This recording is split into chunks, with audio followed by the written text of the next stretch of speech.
Hi, I'm Gareth Green and welcome to this video on cool extended chord progressions, episode 7. So there are 8 of these altogether. So they're not particularly progressive. So if you've started with number 7, doesn't matter, but you might want to look at the others as well. What we're talking about in this course is how to take chords that many people will already know about, but how to think about the impact of those chords if we extend them. So in this progression, I've just got 4 chords: D minor, G, C, A. Okay, so those are all chords that people might well be familiar with, but we're extending them. We've done a few videos now where we've been thinking about sevenths. In this video, I'm purposely not including any seventh chords, other than the fact that the seventh might be present on its way to a greater extension. But I'm thinking about what happens if you put 2 ninths sandwiched between 2 thirteenths. Is that a reasonable way of doing things? Well, I think it works quite well, actually. So I've come up with this: D minor 9, G 13, C major 9, A 13. What does it sound like?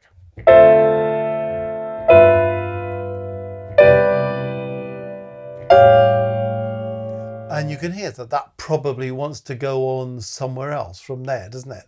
So you might do a progression that starts with these 4 chords and then go on somewhere else. And you can come back to where you started. So in other words, that A13 chord with a C sharp in it might be a bit of a colour chord that's just suggesting another key in the context of something that might essentially be in the key of C major. Doesn't have to be, because you might go somewhere else with that A13 thing. But what have we got? We've taken this D minor chord, which is a chord 2 in C major. If you think about this in terms of Roman numerals, for those who think that way, this is a 2, a 5, and a 1. And we talked in an earlier video about using that progression, 2, 5, 1, with extension chords. So here I am using it again, but now with ninths and thirteenths.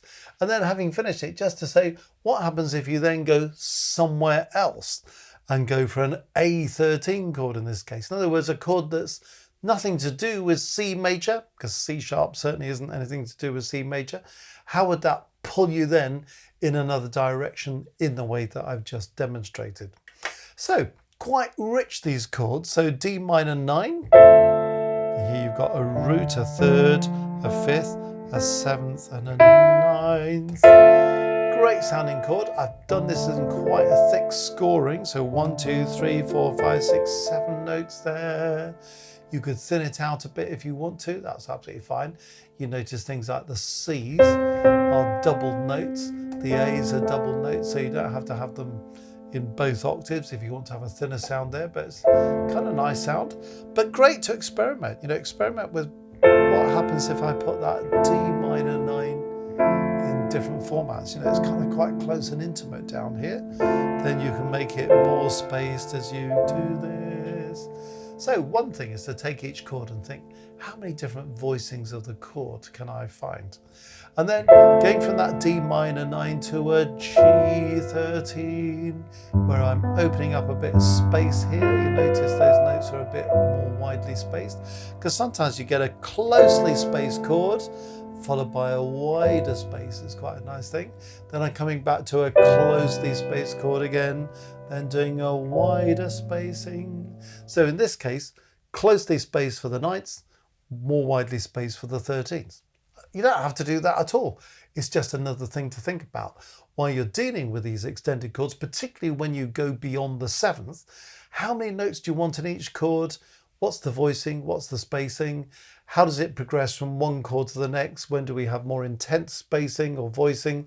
When do we have it less intense, more expansive?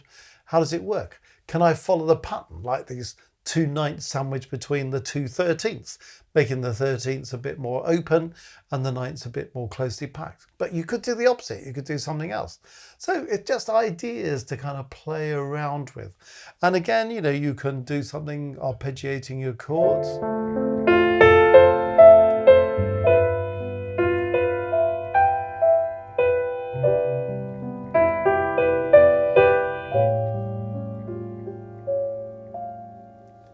great way of doing things, isn't it? All you're doing is breaking up the chords, doing arpeggio things with it, or things we talked about before, like using harmony notes, chord tones in the melody. You could just do this.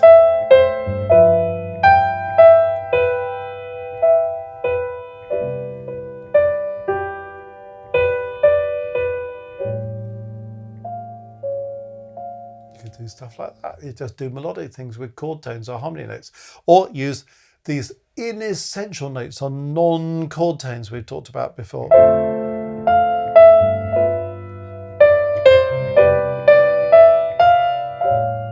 So you get something melodic out of it, or you get your bass line moving.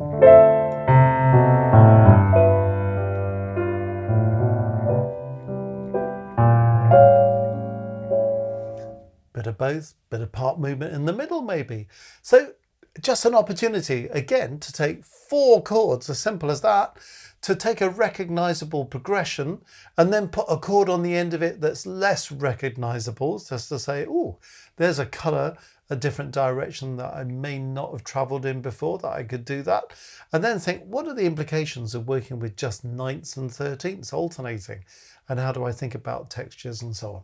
So hopefully a bit of kind of food for thought, bit of inspiration for you just to work with and see if you can turn that into an improvisation or a composition of your own. Could be really brief, doesn't matter if it's only just, 4 bars, 4 measures or something.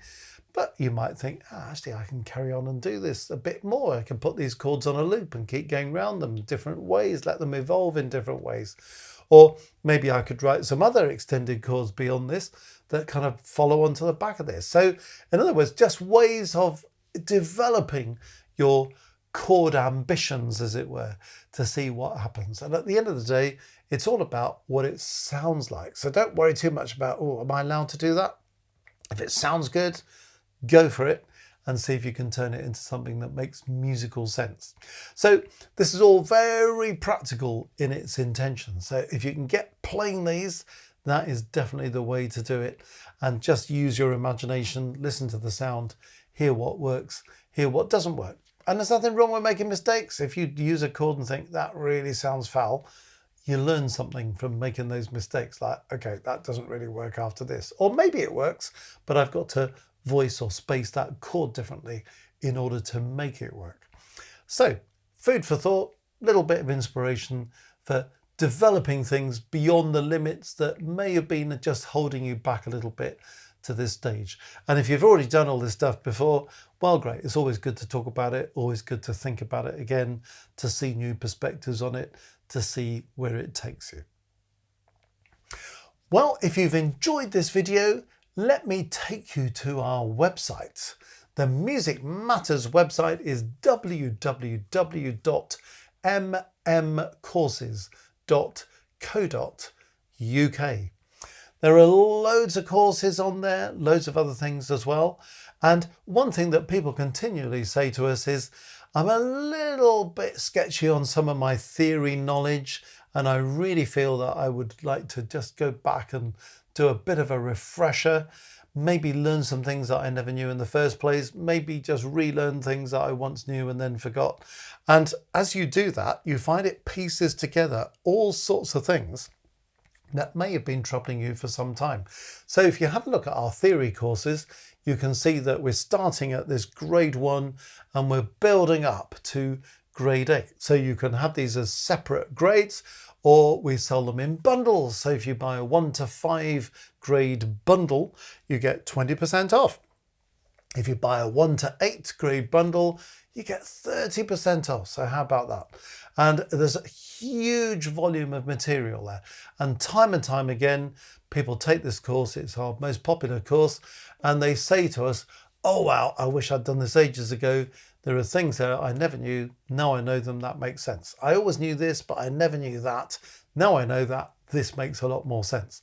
Other people who say, well, I'm kind of reasonably happy with the fundamentals of theory, but you've pushed me on to a new level, and that's been incredibly liberating to me as well. And these are all people from different musical walks of life, working in different styles, people who are composers, people who are performers, people who are listeners who just want to increase their appreciation of what they're listening to. So it's there for everyone, and it's very systematic, very progressive, with quizzes on the way to help you consolidate your knowledge in a fairly fun way.